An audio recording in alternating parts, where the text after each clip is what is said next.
Baku speaking. Hello dear listeners. You are tuned into Azerbaijan International Radio. We are starting our English broadcast from the capital Baku. We welcome you to our analytic program. I'm your host Elchin Mirzaev. Azerbaijan-North Macedonia relations enter a new stage of development.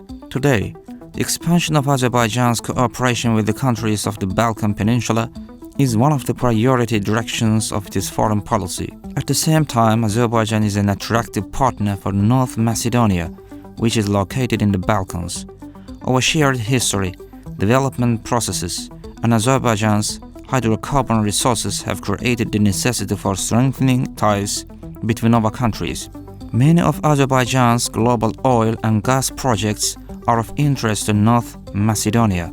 Additionally, in the southern gas corridor, the Trans-Anatolian Natural Gas Pipeline and the Trans-Adriatic Pipeline projects, many of Azerbaijan's partner countries maintain close relations with North Macedonia. The cooperation between Baku and Skopje further reinforces Azerbaijan's strengthening role and position in the increasingly significant issue of energy security in the West. Bilateral visits play a crucial role in deepening intergovernmental relations. In this context, the official visit of North Macedonia's President Gordana Siljanovska-Davkova to Azerbaijan can be considered the beginning of a new stage in bilateral relations.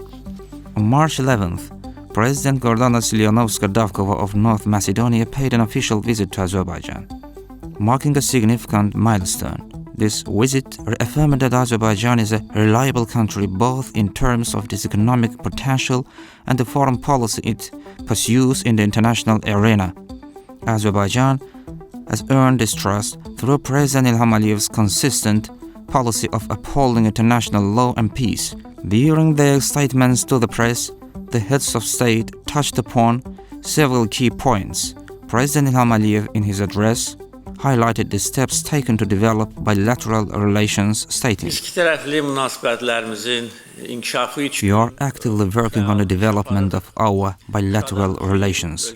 I'm pleased that the political dialogue between our countries is gaining momentum. The fact that this is my second meeting with Madam President in a short period is clear evidence of this. Additional measures should be taken to further develop our political relations, and relevant state institutions should naturally maintain close contact. At the same time, opportunities in the economic sector and investment areas should be explored. Unfortunately, significant results have not yet been achieved in the trade and economic relations. However, I hope that following your official visit and the interactions between our delegations, we will bridge this gap." A positive development in recent months is the initiation of cooperation between our two countries in the energy sector. Azerbaijani gas has already reached North Macedonia's market, which happened at the end of last year. This year, Azerbaijan will regularly supply your market with natural gas. In the future, we can increase gas supply volumes as needed, as we are actively working on putting new gas fields into operation. North Macedonia's President Gordana Siljanovska-Davkova emphasized in her speech that Azerbaijan stands out on the geopolitical stage with its effective activities and is also a highly attractive partner for small countries like North Macedonia in terms of natural gas and renewable energy. These factors confirm that Azerbaijan, as it has done in the past, continues to prioritize the dynamic development of relations with various countries to strengthen its role as a reliable partner in the international arena. Indeed, this situation reflects the triumph of our head of state's struggle for justice and the logical outcome of Azerbaijan's independent foreign policy. Thanks to Azerbaijan's successful diplomacy, many of the world's leading states, as well as numerous international and regional organizations, recognize Azerbaijan as a key partner in the system of international relations.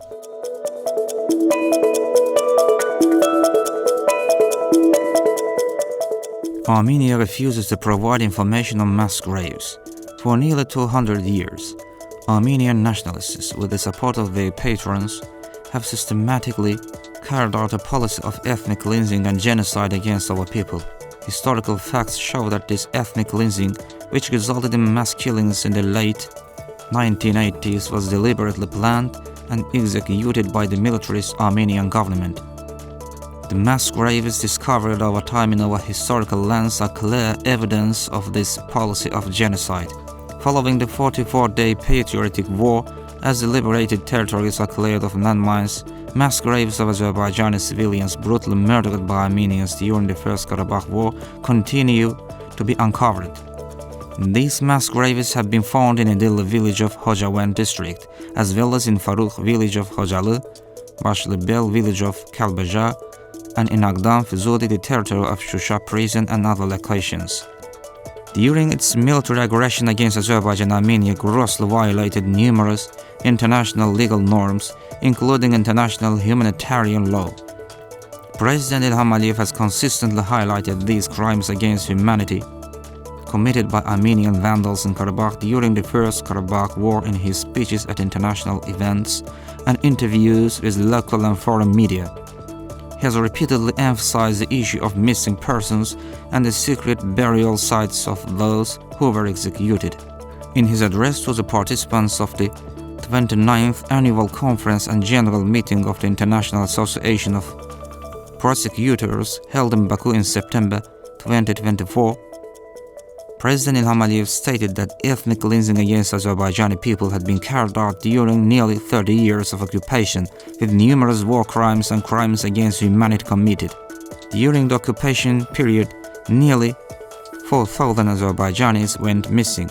They were tortured and killed by Armenia and buried in mass graves. Armenia is currently refusing to provide us with information about their fate or the locations of these mass graves. Armenia has not clarified the fate of nearly 4,000 missing Azerbaijanis, including 3,171 military personnel and 719 civilians. Among the civilians, 71 were children and 267 were women. It has been factually proven that many of these missing Azerbaijanis were taken as prisoners and hostages by Armenian armed forces. During the presentation of the assessment report on the search for missing persons in the Republic of Azerbaijan by the International Commission on Missing Persons, it was noted that Armenia continues to avoid cooperation with Azerbaijan regarding missing persons and refuses to provide information on mass burial sites under various pretexts. It was also highlighted that Armenia violated international legal norms during the conflict, subjected to inhumane treatment, tortured, arbitrarily deprived of their freedom without trial, and executed. Moreover, people were buried in mass graves without adherence to burial traditions, and grave sites were deliberately concealed and destroyed. Given these crimes, it is expected that more mass graves will be discovered in the future. One crucial point that must be emphasized is that, under international law, families of missing persons have the right to receive information about their lost relatives. By refusing to provide detailed information about mass graves, Armenia has violated the rights of these families.